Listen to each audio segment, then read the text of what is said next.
Good morning dear students. आज हम historical development of periodic table पढ़ेंगे।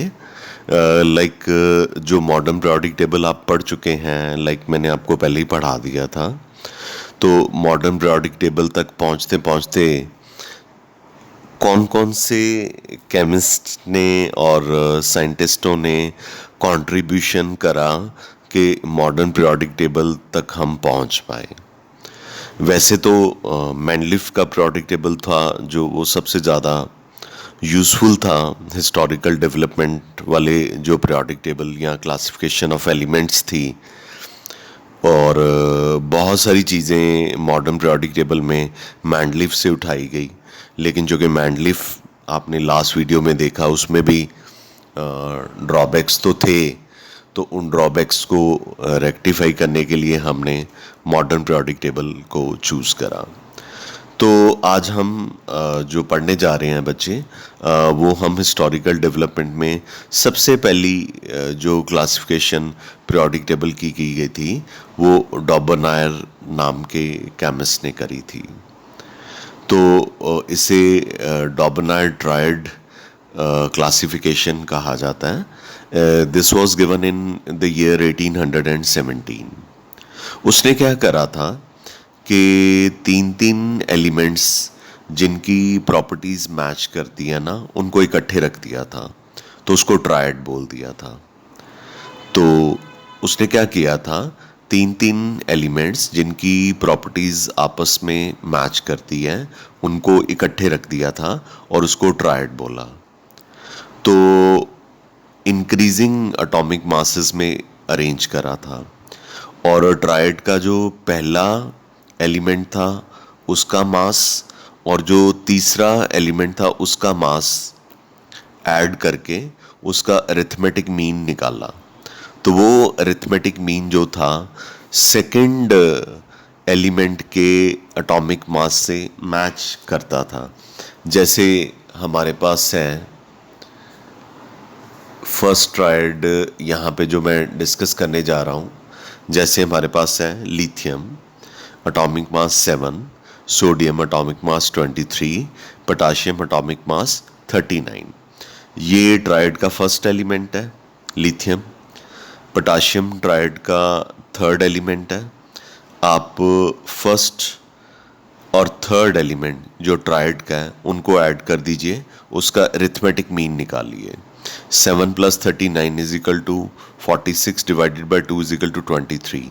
तो ये एग्जैक्टली मैच करता है सेकेंड एलिमेंट ऑफ ट्रायड के एटॉमिक मास से।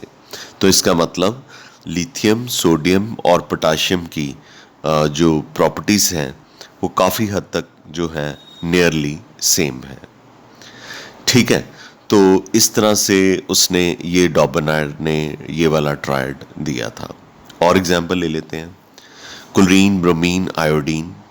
उसने जो एलिमेंट उसको उस वक्त जो पता था, आप सोचिए ना 1817, now we are passing through 2021 भी आने वाला है। तो 200 साल पहले, 203 साल पहले ये हिस्टोरिकल डेवलपमेंट्स हुई थी। आप जस्ट इमेजिन कीजिए, 203-4 साल पहले हमें लिथियम, सोडियम, पोटाशियम के बारे में पता चल गया था कि इनकी प्रॉपर्टीज़, मतलब डॉबरनायर को पता चल गया था कि इनकी प्रॉपर्टीज़ आपस में मैच करती हैं। अच्छा, अगला जो ट्रायड उसने सिलेक्ट करा था वो क्लोरीन, ब्रोमीन, आयोडीन का था।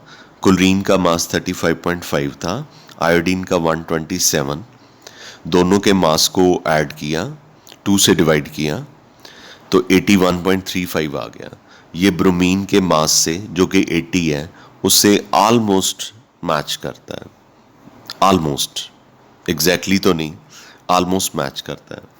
इसका मतलब कि क्लोरीन, ब्रोमीन, आयोडीन की प्रॉपर्टीज़ काफ़ी हद तक आपस में मैच करनी चाहिए उस केमिस्ट के अकॉर्डिंगली, डॉबरनायर ट्रायड के अकॉर्डिंगली।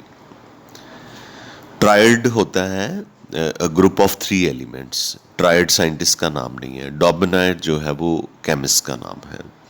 फिर उसने कैल्शियम, स्ट्रॉन्शियम, बेरियम लिया। कैल्शियम का मास, इनको इंक्रीजिंग ऑर्डर ऑफ मासेस में रखना है। कैल्शियम का मास 40 है, बेरियम का 137 है। आप इसका अरिथमेटिक मीन निकालिए, 88.5 है। बीच में स्ट्रॉन्शियम है जो कि जिसका एग्जैक्ट मास 87.5 है, और डॉबनाट्राइड के अरिथमेटिक मीन के अकॉर्डिंगली 88.5 निकला, तो ऑलमोस्ट मैच करता है।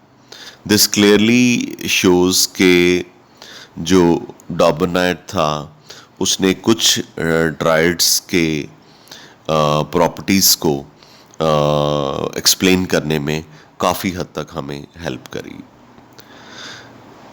पर इसकी ड्रॉबैक है, उस वक्त एक तो बहुत सारे एलिमेंट्स के बारे में हमें नहीं पता था, पहली बात तो। दूसरा, बहुत ज़्यादा ट्राइड्स ये वाला रूल, डॉबनाट्राइड का ये वाला जो रूल है, ओबे नहीं करते थे, ठीक है। तो इसलिए इस डॉबनाट्राइड की क्लासिफिकेशन को रिजेक्ट कर दिया गया, और नई क्लासिफिकेशन जो है वो फिर हमने पढ़नी है। तो जो नई क्लासिफिकेशन थी वो थी न्यूलैंड्स लॉ ऑफ ऑक्टेव्स, 1865 में दी गई थी। ये सिक्वेंशियल ऑर्डर में मैं आपको बता रहा हूँ, ठीक है। तो बाद में मैं कॉरोनोलॉजिकल सीक्वेंस में भी बता दूंगा कि कौन सा टेबल कौन से ईयर में कौन से साइंटिस्ट ने या कौन से केमिस्ट ने डेवलप किया। न्यूलैंड्स लॉ ऑफ ऑक्टेव 1865 में एक English chemist John Alexander Newlands ने दिया था। तो ये उसने कहा था कि जब लाइटर एलिमेंट, यानी कि जिनका मास बहुत ज़्यादा नहीं होता, उनको आप increasing order of atomic masses में अरेंज करते हैं, तो फर्स्ट और एट्थ एलिमेंट की प्रॉपर्टीज़ आपस में मैच करती हैं। जैसे कि म्यूज़िकल स्केल में फर्स्ट और एट्थ नोट जो है वो सेम होता है, सा, रे, गा, मा, पा, दा, नी, सा। सा क्या है? पहला। रा दूसरा, गा तीसरा, मा चौथा, पा पांचवा, दी छठवां, ना सातवां, सा आठवां। शुरू किससे किया था? सा से, वो फर्स्ट था। खत्म किस पे किया? सा पे, वो क्या है? आठवां है। तो जैसे म्यूजिकल नोट्स में जो म्यूज़िकल इंस्ट्रूमेंट बजाते हैं, जैसे सितार हो गई, गिटार हो गई, तो उनमें म्यूज़िकल नोट्स में फर्स्ट और एट्थ जो नोट होता है वो सेम होता है। तो उसके बेस पे इसका नाम ऑक्टेव पड़ा।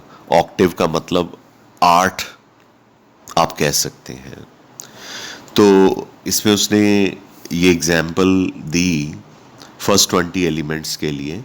लिथियम पहला एलिमेंट है, beryllium, boron, carbon, nitrogen, oxygen, fluorine 7वां है, और सोडियम 8वां है।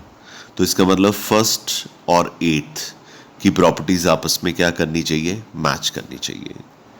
अच्छा, फिर अब सोडियम के नीचे पोटाशियम है, इसकी प्रॉपर्टीज क्यों मैच करती है? अब जो एट्थ है इसको अब 1 गिन लो, 1 काउंट कर लो, 1 2 3 4 5 6 7 8। सोडियम और पोटाशियम की प्रॉपर्टीज फिर से आपस में क्या कर गई? मैच कर गई। तो ये था न्यूलैंड्स लॉ ऑफ ऑक्टेव्स। आप कहेंगे सर ये तो आपने सिर्फ फर्स्ट वर्टिकल कॉलम के बारे में बताया, तो सेकंड में क्या करें? तो जैसे ये बेरिलियम है ना, अब जिसकी प्रॉपर्टीज आपने मैच करनी है ना नीचे वाले एलिमेंट से, उसको 1 कर लीजिए। अब इसको आप 1 नंबर दीजिए बेरिलियम को, 1 2 3 4 5 6 7। मैग्नीशियम को नंबर क्या मिला? 8। यानी बेरिलियम को 1 मिला तो मैग्नीशियम को क्या मिल गया? 8। अब मैग्नीशियम को 1 ले लीजिए, 1 2 3 4 5 6 7 8। कैल्शियम को कौन सा नंबर मिल गया? 8। इसका मतलब बेरिलियम, मैग्नीशियम, कैल्शियम, इनकी प्रॉपर्टीज भी आपस में मैच करेंगी। तो ये हमारा था न्यूलैंड्स लॉ ऑफ ऑक्टेव्स। इसकी ड्रॉबैक है, this is applicable to lighter elements having atomic masses up to 40, और कैल्शियम का एटॉमिक मास कितना होता है 40। तो न्यूलैंड लॉ ऑफ ऑक्टेव यहाँ तक एक्सप्लेन कर पाया था। उस वक्त नोबल गैसेस के बारे में या ज़ीरो ग्रुप एलिमेंट्स के बारे में या एरोजेंस के बारे में या इनर्ट गैसेस के बारे में तो नहीं पता था, तो इसलिए उसने उनको इस पीरियोडिक टेबल में या इस क्लासिफिकेशन ऑफ एलिमेंट्स में कोई जगह भी नहीं मिली थी। आप इसकी बात कर रहे हैं इवन के मेंडलीफ के टाइम में, जो कि 1869 में दिया गया था, उस वक्त भी नोबल गैसेस के बारे में नहीं पता था। हमने जो आपको Mendeleev periodic table last video में, इससे इमीडिएटली पिछली वीडियो में पढ़ाया, तो उसमें मॉडिफाइड मेंडलीफ पीरियोडिक टेबल पढ़ाया। उसमें हमने नोबल गैसेस को जानबूझ के इनकॉर्पोरेट कर दिया है। मतलब हमने, उसने स्पेसेस बड़े छोड़ दिए थे ना। उसने कहा था कि जैसे जैसे एलिमेंट्स आते जाएंगे तो आप पुट करते जाना उनको, तो उसमें तो हमने कर दिया। तो इसमें कोई स्कोप नहीं है कि हम नोबल गैसेस को ऐड कर सकें। तो ये न्यूलैंड्स लॉ ऑफ ऑक्टेव था। तो फर्स्ट 40 एटॉमिक मासेस तक न्यूलैंड्स ने एलिमेंट्स की प्रॉपर्टीज़ को एक्सप्लेन कर दिया। यानी कि लाइटर एलिमेंट्स के लिए तो ये बहुत ही यूज़फुल है so far as dominant classification is concerned. I am very sure कि आपको न्यूलैंड लॉ ऑफ ऑक्टेव जो है वो क्लियर हो गया होगा। ठीक है बच्चा। उसके बाद हमारे पास है लोदरमेयर अरेंजमेंट। लोदरमेयर अरेंजमेंट में उसने एक ग्राफ ड्रॉ करा था, एटॉमिक वॉल्यूम इस एक्सिस पे लिया था और एटॉमिक मासेस इस एक्सिस पे लिया था, और एटॉमिक वॉल्यूम एलिमेंट्स के क्यूबिक सेंटीमीटर में और atomic masses atomic mass unit में, इनके बीच में प्लॉट ड्रॉ किया। लिथियम बेरिलियम पे नीचे आ रहा है, बोरोन पे, फिर कार्बन पे ऊपर जा रहा है, असेंड कर रहा है, नाइट्रोजन पे फिर ऊपर जा रहा है, नाइट्रोजन से स्टेबल होने की वजह से ऑक्सीजन पे नीचे आ गया है, फिर ऊपर सोडियम ऊपर। यहाँ पे लिथियम ऊपर था, यहाँ पे सोडियम ऊपर आ गया। फिर आप देखिए यहाँ पे पोटाशियम ऊपर आ गया सबसे ऊपर। तो आपको नहीं लगता ये ग्राफ देख के कि जो पीक्स हैं लिथियम को मिली है, पीक मतलब टॉप, जैसे कोई पहाड़ी का टॉप होता है, वो एक लिथियम को मिला है, सोडियम को मिला है, पोटाशियम को मिला है। तो ऐसे एलिमेंट्स जिनको पीक्स मिली हैं उनकी प्रॉपर्टीज आपस में मैच करनी चाहिए। तो इसका मतलब लिथियम, सोडियम और पोटाशियम की प्रॉपर्टीज आपस में मैच करती है। अच्छा, तो लिथियम से नीचे, तो इसका मतलब जो मोस्ट रिएक्टिव एलिमेंट्स हैं यानी कि अल्कली मेटल्स हैं, लिथियम, सोडियम, पोटाशियम, इनकी प्रॉपर्टीज आपस में मैच करती हैं। ये ग्राफ के कर्व के पीक पे थे। फिर आप थोड़ा नीचे आ जाइए, लिथियम के बेरिलियम है, बेरिलियम अल्कलाइन अर्थ मेटल होता है, ये डिसेंडिंग ऑर्डर में हो गया। डिसेंडिंग मतलब पीक से थोड़ा नीचे। सोडियम से नीचे आ जाइए डिसेंडिंग में, तो मैग्नीशियम यानी अल्कलाइन अर्थ मेटल मिल गया। पोटाशियम से नीचे आ जाइए, कैल्शियम यानी अल्कलाइन अर्थ मेटल मिल गया। इसका मतलब कि अल्कली मेटल से नीचे वाली जो पीक है डिसेंडिंग ऑर्डर में, वो बेरिलियम को मिल रही है, मैग्नीशियम को मिल रही है और कैल्शियम को मिल रही है। पीक तो नहीं कह सकते, बट हम ये कह सकते हैं कि लिथियम से डिसेंड करते हुए, नीचे आते हुए अल्कलाइन अर्थ मेटल को जगह मिली है। लिथियम से नीचे बेरिलियम को मिली है, सोडियम से नीचे मैग्नीशियम को मिली है, पोटाशियम के नीचे कैल्शियम को मिली है।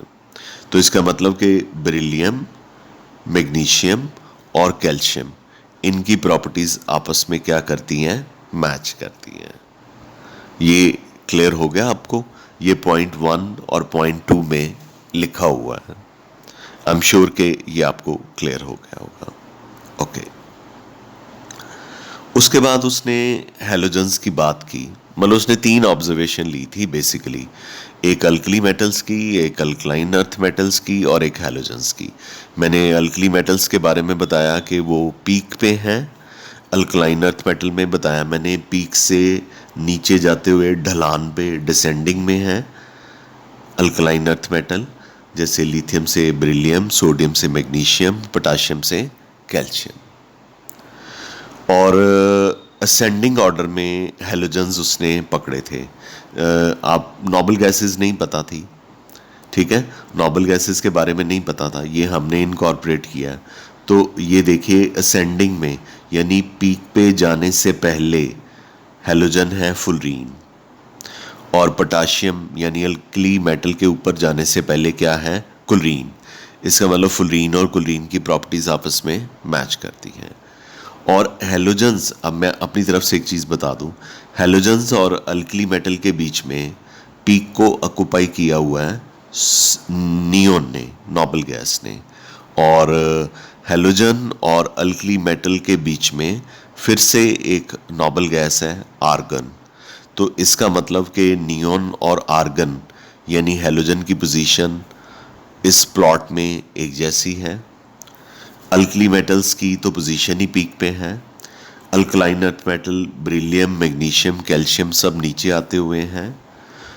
हैलोजन्स जो हैं वो नोबल गैसेस से नीचे हैं, लेकिन पीक इससे ऊपर की तरफ जानी शुरू हो जाती है हैलोजन से। तो इसलिए अल्कली मेटल्स की प्रॉपर्टीज इसलिए मैच करती हैं क्योंकि वो पीक पे हैं। अल्कलाइन अर्थ मेटल यानी ग्रुप 2 की प्रॉपर्टीज इसलिए मैच करती हैं क्योंकि वो पीक से नीचे आते हुए हैं। नोबल गैसेस की प्रॉपर्टीज इसलिए मैच करती हैं क्योंकि ये पीक से इमीडिएटली पहले हैं और यहाँ से असेंड करके हम पीक पे जाते हैं, और इसी तरह से हैलोजन्स से असेंड करके हम नोबल गैसेस पे जाते हैं, फुलरीन से नियोन पे, कुलरीन से आर्गन पे। दिस क्लियरली शोज के हैलोजन्स की प्रॉपर्टीज इसलिए आपस में मैच करती हैं। ये था आपका लोदर-मेयर्स अरेंजमेंट, ठीक है। तो हर क्लासिफिकेशन जो कि पास्ट में डेवलप हुई उसमें कुछ तो ड्रॉबैक्स होंगी जिसकी वजह से हम उनको आगे कंटिन्यू नहीं कर पाए। तो इसकी भी ड्रॉबैक है कि Dobereiner classification were applicable to few elements only. बच्चा सॉरी, नॉट डॉबरनायर, इसमें आपने बताना है कि लोदर-मेयर अरेंजमेंट की जो ड्रॉबैक है, this was also applicable to few elements only. मतलब आप कह सकते हैं कि इसकी भी जो रेंज थी वो कुछ एलिमेंट्स तक थी, यानी कि ये एप्लीकेबल डॉबरनायर की तरह ही कुछ एलिमेंट्स के लिए था।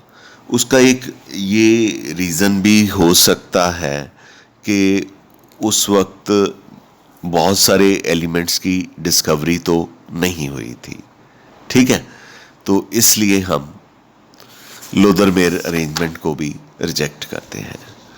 अब मैं आपको historical development of periodic table in chronological order में देने जा रहा हूँ, यानी मैं I am going to tell you MCQ के पॉइंट ऑफ व्यू से कौन सा क्लासिफिकेशन ऑफ एलिमेंट या पीरियोडिक टेबल कौन से केमिस्ट ने डेवलप करा, कौन से ईयर में डेवलप किया।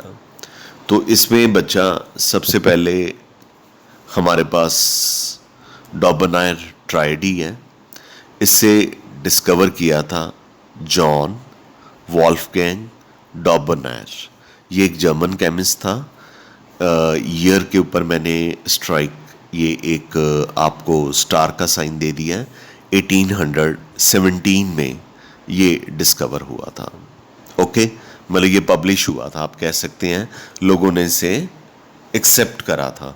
वो बात की बात है कि रिजेक्ट कर दिया गया, कुछ ड्रॉबैक्स आई। नेचुरली पहले मार्केट में चीज़ें आती हैं, फिर नई नई चीज़ें आती हैं, नई एक्सपेरिमेंटेशंस होती हैं, तो उनमें से जो अच्छी होती हैं वो तो चलती रहती हैं, और जिनके रिजल्ट्स अच्छे नहीं होते उनको रिजेक्ट कर दिया जाता है। ओके, दूसरा टेलुरिक स्क्रू और हेलिक्स था, ये नहीं हम पढ़ेंगे, ना ही मैंने पढ़ाया आपको। AEB-D कैनकॉर्टियोइस फ्रेंच जियोलॉजिस्ट था, तो 1862 में उसने ये वाला हेलिक्स दिया था। ये सिर्फ MCQ के पॉइंट ऑफ व्यू से मैंने बताया, बाकी इसको पढ़ने की ज़रूरत बिल्कुल भी नहीं है। ये बिल्कुल ही आउटराइटली रिजेक्टेड था, इसको बिल्कुल भी एक्सेप्ट नहीं किया गया। Newlands law of Octave third था सीक्वेंस में। इससे जॉन अलेक्जेंडर न्यूलैंड्स ने, जो कि इंग्लिश केमिस्ट था, 1865 में इसको डिस्कवर किया था। ठीक है, तो 3 हो गए। अच्छा, आगे चलते हैं, मॉडर्न पीरियोडिक टेबल तक जाएंगे। अब चौथे नंबर पे हमारे पास है लॉदरमेयर। इससे अरेंजमेंट, लॉदरमेयर अरेंजमेंट जो था वो लॉदरमेयर नाम के जर्मन केमिस्ट ने दिया था 1869 में, और इसको भी मतलब इसकी भी एक्सेप्टेंस इतनी वाइडली नहीं थी, बिकॉज ये कुछ ही एलिमेंट के ऊपर एप्लीकेबल था। नंबर 5 पे हमारे पास मैंडलीव्स पीरियोडिक टेबल है। इसे रशियन केमिस्ट ने डेमिट्री इवानोविच मैंडलीव्स ने दिया था 1869 में। उसका पीरियोडिक टेबल, मैंडलीव्स का पीरियोडिक टेबल काफ़ी हद तक, काफ़ी सालों तक जो था पिक्चर में रहा। लोग उसे फॉलो करते रहे जब तक कि मॉडर्न पीरियोडिक टेबल जो है, या बोहर्स टेबल या long form of periodic table discover नहीं हुआ। मैंडली पीरियोडिक टेबल की ड्रॉबैक्स भी हमने पढ़ ली हुई हैं पिछली वीडियो में, इमीडिएटली इससे पिछली वीडियो में, कि ये एटॉमिक मासेस के ऊपर बेस था। इसकी बहुत सारी ड्रॉबैक्स थी, आइसोटॉप्स को जगह नहीं मिली, डिसिमिलर एलिमेंट को इकट्ठे रख दिया, 8वां ग्रुप जो था उसमें 3 ट्राइड क्यों रखे, 0 ग्रुप के लिए कोई जगह नहीं थी, हमने खुद बनाई। हाँ, पर इसके बहुत सारे बेनिफिट्स भी थे। उसने बहुत सारी जगहें छोड़ दी थी खाली, और उसने कहा था कि जब जब कोई एलिमेंट इस तरह का डिस्कवर होगा तो इस खाली स्पेस में आप उसे पुट कर देना। तो बच्चा last but not the least, yes but not the least is the modern periodic table, जिसे long form of periodic table कहते हैं। ठीक है, तो long form of periodic table Moseley ने दिया था, ये इंग्लिश फिजिसिस्ट था, इसको 1912 में दिया गया था। इसकी भी ड्रॉबैक्स हैं। इसमें 118 118 एलिमेंट्स ही अकोमोडेट हो सकते हैं, उससे ज़्यादा नहीं। उससे ज़्यादा अकोमोडेट करने के लिए पीरियोडिक टेबल को एक्सपैंड करना पड़ेगा हमें। जैसे आप सबशेल पढ़ते हैं, S subshell, P subshell, D subshell, F subshell, फिर हमें G सबशेल में इलेक्ट्रॉन फिल करने होंगे। हमें G सबशेल के बारे में और G सबशेल के ऑर्बिटल्स के बारे में सर्च करना होगा, रिसर्च करना होगा, उसको पीरियोडिक टेबल में इनकॉर्पोरेट करना होगा, जो कि काफ़ी टीडियस टास्क होगी अगला पीरियोडिक टेबल, जब ये पीरियोडिक टेबल भर जाएगा। यानी अभी तो कहीं कहीं पे खाली जगह हैं, कहीं कहीं पे अभी भी 118 के 18 एलिमेंट्स जो हैं वो डिस्कवर नहीं हुए। और मोस्टली जो डिस्कवर हुए हैं वो मैन मेड ही हैं। कल को कोई नेचुरल एलिमेंट आ जाता है तो वो अलग बात है। तो मॉडर्न पीरियोडिक टेबल कब रिप्लेस होगा मुझे नहीं पता, आई डोंट नो। आप रिप्लेस करो ना, आप बनो, केमिस्ट बनो, फिजिसिस्ट बनो, साइंटिस्ट बनो। तो ये हम आप पे छोड़ते हैं कि आप इसके ऊपर रिसर्च करो, देखिए कि नए एलिमेंट्स अगर आप कोई डिस्कवर कर सकते हैं, अगर आप रिसर्च में जाते हैं केमिस्ट्री की, तो आप डेफिनेटली आपके नाम पे 7वां नंबर यहाँ पे ऐड अप हो जाएगा। ठीक है बच्चा, तो अच्छी फीलिंग आई ना कि 7वां नंबर, यस, इंडियन केमिस्ट यहाँ पे आ जाएगा, ईयर 2000 डैश डैश डैश। ठीक, so it's not a joke, it's a motivation. And आज के लिए हम इतना ही पढ़ना चाहेंगे। मेरे पास पीरियोडिक टेबल का बस एक ही और लेक्चर है। पीरियोडिक टेबल तो सारा ख़त्म हो गया है। जो प्रिमिटिव क्लासिफिकेशन ऑफ एलिमेंट्स थी वो भी सारी पढ़ा दी। अब मैंने बेसिकली कुछ ऐसे पॉइंट्स अगले वीडियो में पढ़ाने हैं जो कि कुछ इम्पॉर्टेंट पॉइंट्स हैं, लाइक जो curiosity raising, eyebrow raising points हैं, जो मतलब एमसीक्यूज में भी यूज़फुल हो सकते हैं, and they will be add to your knowledge. इसके साथ ही मैं आज का लेक्चर अपना फिनिश करता हूँ। आई एम वेरी श्योर कि आपको ये अच्छे से क्लियर हो गया होगा। Thank you very much, have a nice day, love you all.